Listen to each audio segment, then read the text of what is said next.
Assalamualaikum warahmatullahi wabarakatuh. Perkenalkan nama saya Aulia Nur Ramadhani. Saya dari Prodi Ilmu Al-Quran dan Tafsir. Di sini saya akan menjelaskan tentang resumen bab 1 sampai bab 7 yang sudah dipresentasikan oleh teman-teman.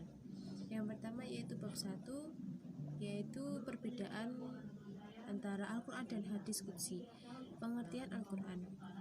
Pengertian Al-Quran menurut Syekh Al-Yani atau Al-Quran adalah masdar dari kalimat fi'il yang artinya membaca dengan perubahan bentuk kata.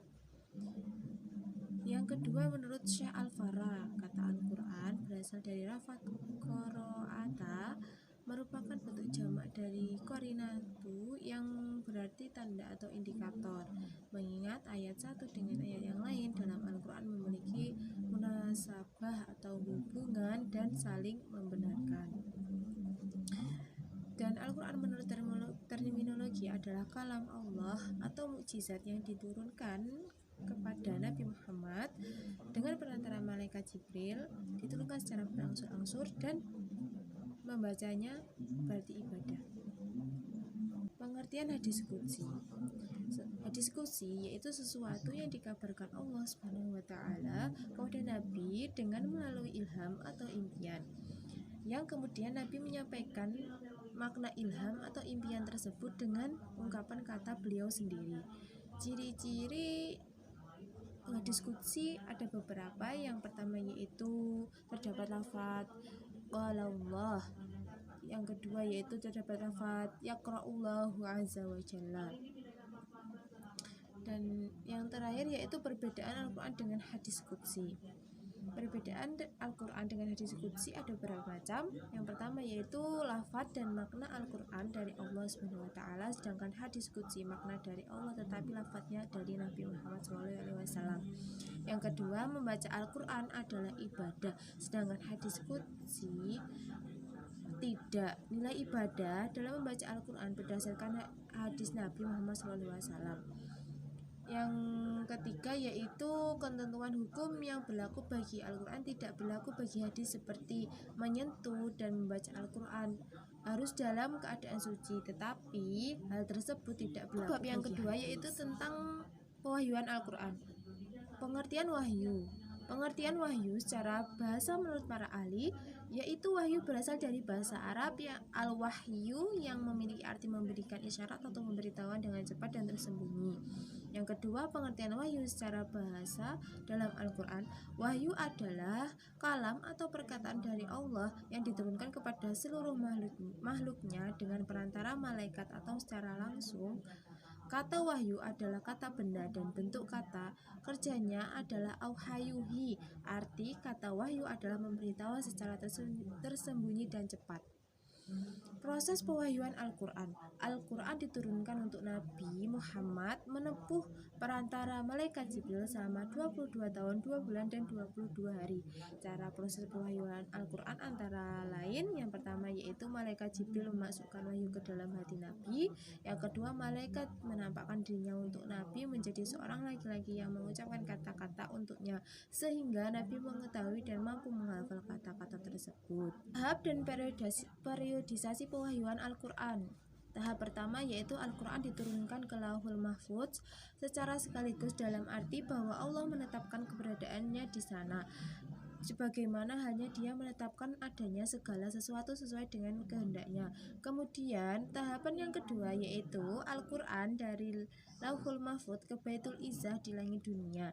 Setelah berada di Lauhul Mahfudz, kitab Al-Quran itu turun ke Baitul Izzah di langit dunia atau langit terdekat bumi.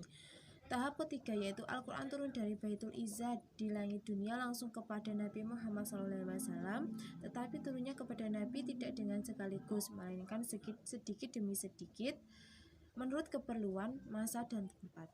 Hikmah diturunkan Al-Quran secara berangsur-angsur. Allah menurunkan Al-Quran kepada Rasulullah tidak langsung dalam sekali jadi Al-Quran, namun dilakukan secara berangsur-angsur selama 22 tahun, 2 bulan, 22 hari. Hal ini menurut tuntutan peristiwa yang melatarinya Adapun hikmah diturunkan Al-Quran ada 5 macam. Yang pertama, untuk menguatkan hati Rasulullah. Yang kedua, untuk menentang orang-orang kafir yang mengingkari Al-Quran. Yang ketiga, supaya mudah dihafal dan dipahami. Yang keempat, agar orang mukmin antusias menerima Al-Quran dan giat mengamalkannya. Yang keempat, mengiringi kejadian di masyarakat secara bertahap dan menetapkan suatu hukum.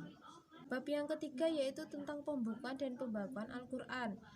Sejarah pembukaan dan pembakuan Al-Quran ada 3 periode. Yang pertama pada masa periode Nabi Muhammad SAW. Pada masa Rasulullah untuk menulis Al-Quran sangat terbatas, sampai-sampai para sahabat menulis Al-Quran di pelepah-pelepah kurma, lempengan-lempengan batu, dan keping-keping tulang hewan. Meskipun Al-Quran pada masa Rasulullah sudah tertulis tapi masih berserakan, tidak berkumpul satu mushaf. Al-Quran tidak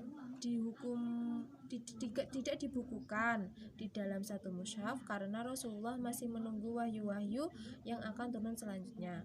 Pada masa periode Abu Bakar As-Siddiq, setelah Nabi Muhammad wafat dan Abu Bakar diangkat sebagai khalifah, pada saat dipimpin Abu Bakar terjadi kelas fisik di Yamah pada tahun 12 Hijriah yang menimbulkan korban tidak sedikit di kalangan pasukan Islam, termasuk 70 sahabat yang hafidz Al-Quran terbunuh sebagai syuhada. Peristiwa yang tragis itu mendorong Umar untuk menyarankan kepada khalifah agar segera dihimpun ayat-ayat Al-Quran dalam bentuk mushaf karena dikhawatirkan kehilangan sebagian Al-Quran dan wafatnya sebagian para penghafalnya. Dan pada masa periode Utsman bin Affan, pada masa pemerintahan Utsman terjadilah perbedaan bacaan Al-Quran di kalangan umat Islam.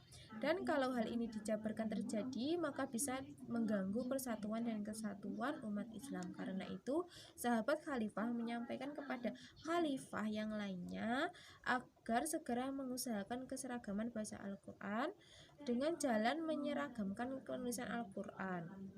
Untuk bab yang ketiga yaitu ijaz Al-Quran. Pengertian ijaz bermakna meringkas. Kata mukjizat berasal dari bahasa Arab yang ajaza, yang berarti melemahkan atau menjadikan tidak mampu pelakunya, atau yang melemahkan disebut mukjiz. Dan apabila kemampuannya melemahkan pihak lain amat menonjol sehingga dapat membingungkan lawan, ia dinamai mukjizat.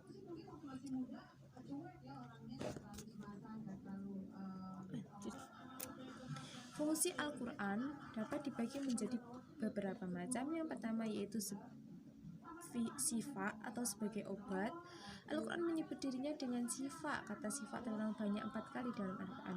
3 diantaranya menggambarkan fungsi Al-Quran sebagai obat, 1 lainnya menggambarkan madu lebah yang juga sebagai obat untuk manusia. Yang kedua yaitu sebagai hudan atau petunjuk. Kata hudan berasal dari kata hada. Dari kata ini juga terbentuk kata hidayah dan al-hadi, di mana yang terakhir ini merupakan salah satu asmaul husna. Secara harfiah ia berarti menjelaskan, memberitahu, dan menunjukkan. Dan al-hadi berarti yang memperlihatkan dan memperkenalkan pada hamba-hambanya jalan yang diketahuinya. Yang ketiga yaitu sebagai rahmat. Hijazi mendefinisikan rahmat itu kepada kelembutan hati yang melahirkan perbuatan baik atau ihsan, ramah dan kasih sayang terhadap orang lain. Hal serupa juga dikemukakan oleh Al-Isfihani. Ia menjelaskan rahmat adalah perasaan lembut yang melahirkan perbuatan baik terhadap yang dikasihi. Mukjizat Al-Quran terdiri dari berbagai segi kemukjizatan. Yang pertama yaitu segi bahasa dan susunan redaksi atau ijaz lughawi. Yang kedua yaitu segi isyarat atau isyarat ilmiah atau ijaz ilmi. Yang terakhir segi sejarah dan pemberitahuan yang gaib atau ijaz tarikhi. Bab yang kelima yaitu tentang asbabun nuzul. Pengertian asbabun nuzul merupakan bentuk idhofah dari kata asbab dan nuzul. Para mufasir Al-Quran sepakat bahwa asbabun nuzul adalah diturunkan ayat Al-Quran atau sebuah kejadian untuk mengabdikan atau menjelaskan hukum atas kejadiannya. Sedangkan secara terminologis terdapat beberapa rumusan ulama sebagai berikut. Yang pertama dari Jalaluddin As-Suyuti, asbabun nuzul adalah sesuatu yang terjadi pada waktu atau masa tertentu dan menjadi penyebab turunnya satu atau beberapa ayat Al-Quran. Dan dari Abdul Aziz Al-Zarqani, asbabun nuzul ada sesuatu yang terjadi pada waktu atau masa tertentu dan menjadi penyebab turun satu atau beberapa ayat Al-Quran sebagai penjelasan kandungan dan penjelasan hukum terkait sesuatu tersebut. Yang terakhir dari mana Khalil Al-Qattan, asbabun nuzul adalah sesuatu baik berupa peristiwa maupun pertanyaan yang terjadi pada waktu atau masa tertentu dan menjadi penyebab turunnya Al-Quran. Macam-macam asbabun nuzul. Yang pertama dari segi aspek, asbabun nuzul dibagi menjadi dua bentuk, yaitu dalam bentuk peristiwa dan dalam bentuk pernyataan. Dan dari segi kuantitas, asbabun nuzul dibagi menjadi dua, yaitu ta'adud al-asbab wa al-nazil wahid dan ta'adud al-nazil wa al-asbab wahid. Lalu ciri-ciri asbabun nuzul. Ciri-ciri asbabun nuzul dapat dilihat dari pola redaksi asbabun nuzul itu sendiri. Berdasarkan penelitian para ulama, redaksi itu dibagi menjadi dua macam, yaitu ungkapannya jelas dan tegas bahwa peristiwa yang disembunyikan dalam suatu riwayat merupakan sebab nuzul atau nuzul ayat Quran. Dan yang kedua, ungkapan yang tidak secara jelas dan tegas menyatakan suatu peristiwa sebagai sebab nuzul ayat Al-Quran. Manfaat asbabun nuzul. Yang pertama, seseorang akan mengetahui sesuatu peristiwa yang menjadikan suatu hukum. Yang kedua, menetapkan suatu hukum dan mengetahui sebuah hikmah yang ada, bahwa pemberlakuan hukum tersebut termasuk untuk kemaslahatan umat dan merupakan rahmat dari Allah Subhanahu wa taala. Yang ketiga, dapat mengetahui bagaimana ayat tersebut bersifat khusus ataupun umum. Yang keempat, mengetahui tujuan maupun sebab diturunkan suatu Al-Quran.